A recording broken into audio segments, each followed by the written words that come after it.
Start करते हैं chapter 5 business cycle.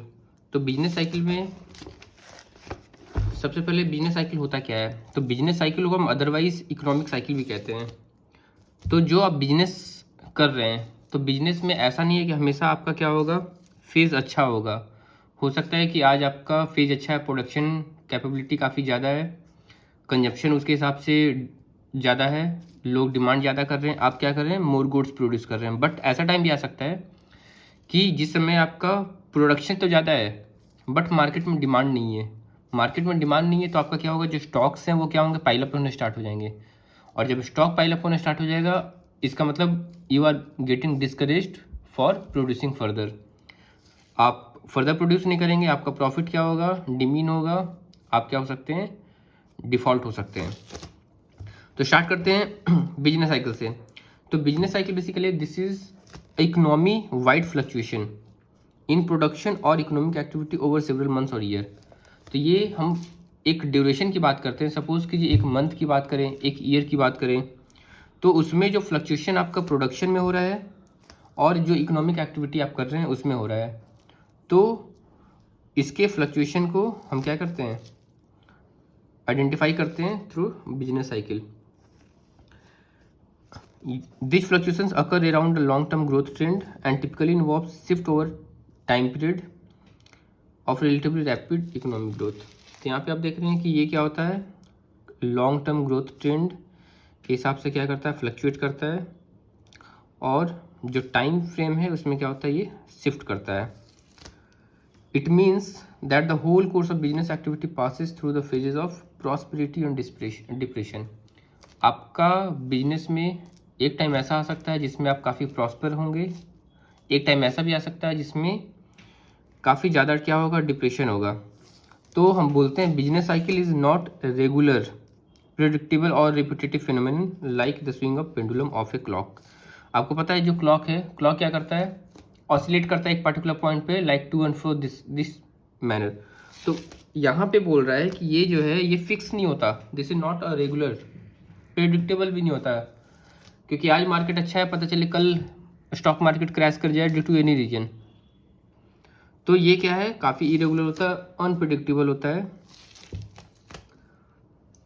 और it's not a regular, predictable और रिपीटेटिव फिनोमेनन, जैसा कि क्लॉक का पेंडुलम होता है। इस टाइमिंग इज रैंडम, काफ़ी रैंडम होता है। जैसे आपने 2008 की इकोनॉमिक क्राइसिस सुनी होगी, फिर अभी आप देख रहे हैं कि अभी कोविड-19 पैंडेमिक के कारण और गवर्नमेंट की पॉलिसीज़ के कारण क्या हो रहा है, आपका जो जीडीपी है वो, उसका जो ग्रोथ है वो क्या हो रहा है, कम हो रहा है। हम ग्रोथ क्या है, माइनस में जा रहे हैं। तो यहाँ पे गवर्नमेंट की पॉलिसीज़ भी कहीं ना कहीं मायने रखती है, और आपका जो इकोनॉमिक कंडीशन है वो दोनों फैक्टर काउंट होते हैं। तो यहाँ पे क्या है, नेक्स्ट बात करते हैं इसकी कैरेक्टरिस्टिक्स की। तो कैरेक्टरिस्टिक्स में बात करें तो पहला है a business cycle is synchronic.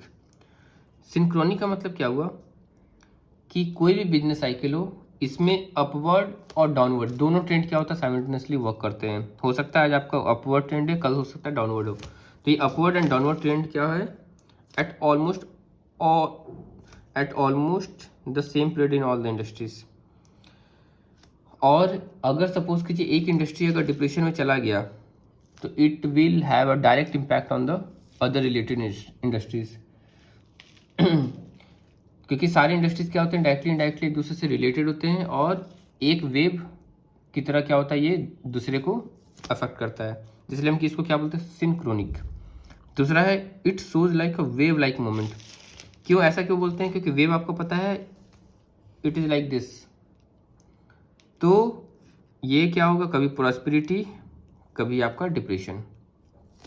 तो ये क्या हो, अल्टरनेटिवली सीन ये दिखता है बिजनेस साइकिल में। नेक्स्ट है आपका cyclical fluctuations are recurring in nature. तो जो साइक्लिकल फ्लक्चुएशंस है ये क्या होते हैं, रिकरिंग इन नेचर, क्योंकि कुछ फेज ऐसे होते हैं वो क्या होते हैं, रिपीट करते हैं खुद को।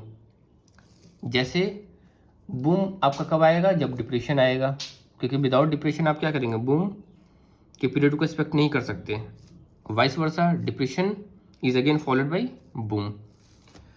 दे can be no indefinite depression. ऐसा नहीं है कि अगर आज डिप्रेशन हो गया तो ये पूरे टाइम तक रहेगा। हो सकता है एक पर्टिकुलर टाइम फ्रेम के लिए रहे, 1 महीने हो सकता है, 2 महीने, 6 महीने, 1 साल, 2 साल, but it will not happen for a longer period of time और ऑलवेज। तो यहाँ पे business cycles are pervasive in their effect and the up and down movements are not symmetrical. Downward movement is more sudden. तो यहाँ पे आप देख रहे हैं कि डाउनवर्ड जो मूवमेंट है वो क्या होता है, काफ़ी सडन होता है and violent then the upward, क्योंकि ऊपर जाने में लोगों को टाइम लगता है, लेकिन नीचे आने में मार्केट कंडीशंस और जो भी इकोनॉमिक फ्लक्चुएशन है उसके कारण क्या होता है, आपका काफ़ी सडन होता है। नेक्स्ट फेजेस में मैंने आपको बताया क्या होते हैं, टोटल 4 फेजेस होते हैं। वो 4 फेजेस कौन से हैं? पहला है आपका बूम, दूसरा रिसेशन, तीसरा डिप्रेशन, चौथा रिकवरी। मतलब सबसे पहले आपका क्या है, बूम में क्या होगा, बहुत ज़्यादा डिमांड होगा, बहुत ज़्यादा सप्लायर क्या करेंगे, प्रोड्यूस करेंगे। अचानक से फिर क्या होगा, रिसेशन आएगा, रिसेशन में डिमांड आपका कम हो जाएगा, सप्लायर डिमीन होंगे फर्दर प्रोड्यूस करने में। तो आइए एक एक करके हम सारे टॉपिक्स को देखते हैं। तो बूम फेज में क्या होगा, production capacity is fully utilised. जो आपका प्रोडक्शन कैपेसिटी क्या होगा, कंप्लीटली यूटिलाइज हो जाएगा और काफ़ी ज़्यादा प्रॉफिट क्या करने अर्न करेंगे लोग। इससे क्या होते हैं, जो इन्वेस्टर्स हैं वो आपके पास बहुत ही लार्ज अमाउंट में क्या करेंगे, आपकी कंट्री में आएंगे, इन्वेस्ट करेंगे। और जब आप अपने फुल यूटिलाइजेशन कैपेसिटी पे पहुंच गए तो आपको क्या चाहिए होगा, नई मशीन चाहिए होंगे। तो यहाँ पे लिखा है to manufacture more number of products entrepreneur purchase new machines. तो वो क्या करते हैं, न्यू मशीन्स परचेज करते हैं। और and also employ work at higher wage rate. और जो एम्प्लॉय वर्क करते हैं उनको वेज भी क्या मिलता है, उसके हिसाब से मिलता है, क्योंकि प्रॉफिट ज़्यादा है, काम ज़्यादा है, तो आपको वेज भी क्या मिलेगा, ज़्यादा मिलेगा। The increasing cost tendency of the factors of production leads to a continuous increase in product cost. तो ये जो इंक्रीजिंग कॉस्ट टेंडेंसी, आपका कॉस्ट क्या आ रहा है, अगेन लाइक दिस इंक्रीज कर रहा है। तो जब आपका ये इंक्रीज कर रहा है, क्यों, due two factors of production. तो फैक्टर ऑफ प्रोडक्शन जब आपका इंक्रीज करेगा, आपने नई मशीन परचेज किया, फैक्टर ऑफ प्रोडक्शन क्या हो गया, आपका कॉस्ट इंक्रीज हो गया। तो इसके कारण आपका जो प्रोडक्ट है वो क्या होगा, उसका कॉस्ट इंक्रीज करेगा। सबसे ज़्यादा दिक्कत कहाँ होती है, फिक्स्ड इनकम ग्रुप वाले को, क्योंकि उनका क्या है, उनका इनकम तो फिक्स है, लेकिन प्राइस क्या हो गया, प्राइस इंक्रीज हो गया। जब प्राइस इंक्रीज हो गया तो ऑब्वियस सी बात है वो क्या करेंगे, सिचुएशन से कोप अप करने में उनको डिफिकल्टी फेस करेंगे। नेक्स्ट है आपका सेकेंड, रिसेशन। जब इकोनॉमी पीक पे पहुंच जाता है तो क्या होता है, जैसे आपने देखा होगा जो वेव्स होते हैं, ओशियन वेव्स होते हैं, वो टॉप पे जाते हैं, फिर क्या होते हैं, फॉल करते हैं, फिर टॉप पे जाते हैं, फॉल करते हैं। तो जैसे ही आपका इकोनॉमी पीक पे पहुंचता है तो कोर्स क्या होता है, फिर चेंज होता है and a downward tendency in demand is observed. तो उसके बाद क्या होता है, एक पर्टिकुलर टाइम फ्रेम के बाद आपका डाउनवर्ड टेंडेंसी देखने को मिलता है। लेकिन जो प्रोड्यूसर्स हैं उनको वो इस चीज़ से अवगत नहीं होते, उनको इस चीज़ का पता नहीं होता। तो वो क्या करते हैं, वो दे कीप ऑन प्रोड्यूसिंग। तो जब कीप ऑन प्रोड्यूसिंग गुड्स को कर रहे हैं तो उनका क्या हो जाएगा, सप्लाई ज़्यादा हो गया, डिमांड कम हो गया। तो उनका स्टॉक्स, जैसे मैंने आपको बताया, स्टॉक्स क्या हो जाएंगे, पाइलअप करना स्टार्ट कर जाएंगे। और उनका जो फ्यूचर फर्दर उन्होंने अगर कोई प्लान कर रखा था, इन्वेस्टमेंट प्लान कर रखा था, वो क्या करना पड़ेगा, उसको होल्ड पे डालना पड़ेगा, स्टॉप करना पड़ेगा। जो उन्होंने ऑर्डर नए इक्विपमेंट के लिए दे रखे होंगे, रॉ मटेरियल्स के दे रखे होंगे, उनको कैंसिल करना पड़ेगा। और कुछ बिजनेसमैन ऐसे भी हैं जो क्या करेंगे, अपने एग्जिस्टिंग बिजनेस को कट डाउन भी करेंगे। जो बैंकर्स है वो क्या करेंगे, रिपेमेंट के लिए इंसिस्ट करेंगे, स्टॉक्स एक्यूमुलेट होगा, बिजनेस फेलियर आपका क्या होगा, इंक्रीज करेगा। इन्वेस्टमेंट जो आप करते थे, जैसे आपने नई मशीनरी परचेज की, वो क्या हो जाएंगे, सीज हो जाएंगे। अनएम्प्लॉयमेंट के कारण क्या होगा, ये इंक्रीज करेगा। तो जब अनएम्प्लॉयमेंट इंक्रीज हुआ, इसका मतलब जो परचेजिंग पावर लोगों की थी वो खत्म हो गई, कम हो गई। तो इसके कारण क्या होगा, इनकम में क्या होगा, unemployment led to fall in income. Again expenditure भी वो कम करेंगे।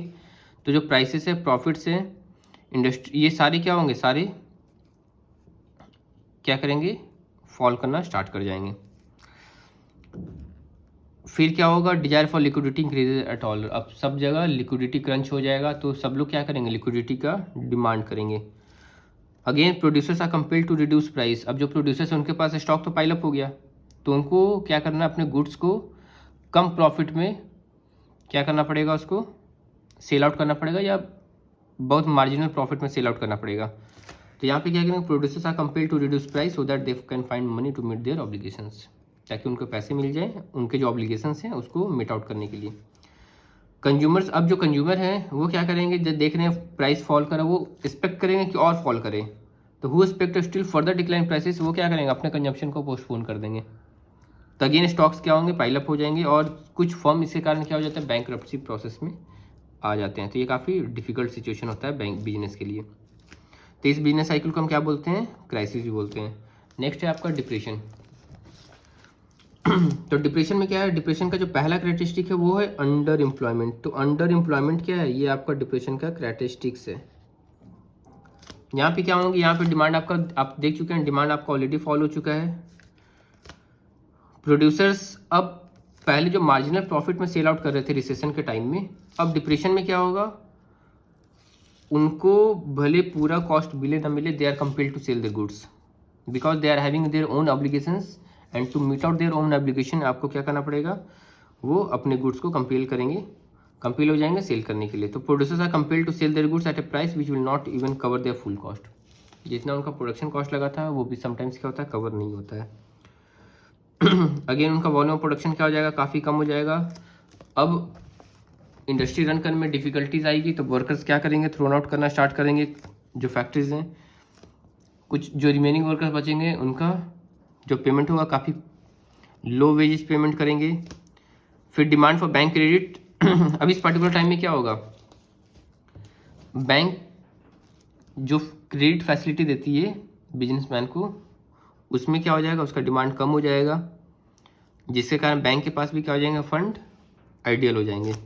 अब बैंक के पास फंड आइडियल हो जाएंगे तो बैंक क्या करेगी, ऑप्शन एक्सप्लोर करेगी, तो इसके कारण क्या होगा, इंटरेस्ट रेट भी कम हो जाएगा और जो फर्म अपने डेट को पे आउट नहीं कर पाते हैं उनको वाइंड अप करना पड़ता है, वोंड अप करना पड़ता है। अगेन शेयर मार्केट फॉल करेगा, सिक्योरिटीज के प्राइसेस क्या करेंगे, फॉल करेंगे। तो ये आपका था डिप्रेशन। नेक्स्ट है आपका रिकवरी फेज। तो ये 3 फेज के बाद आपका अगेन क्या होगा, रिकवरी का फेज आएगा। तो रिकवरी फेज में क्या है आपका, depression phase does not continue indefinitely. तो जो डिप्रेशन फेज है ये आपका हमेशा परमानेंट, मैंने बताया कोई भी परमानेंट नेचर नहीं होता है।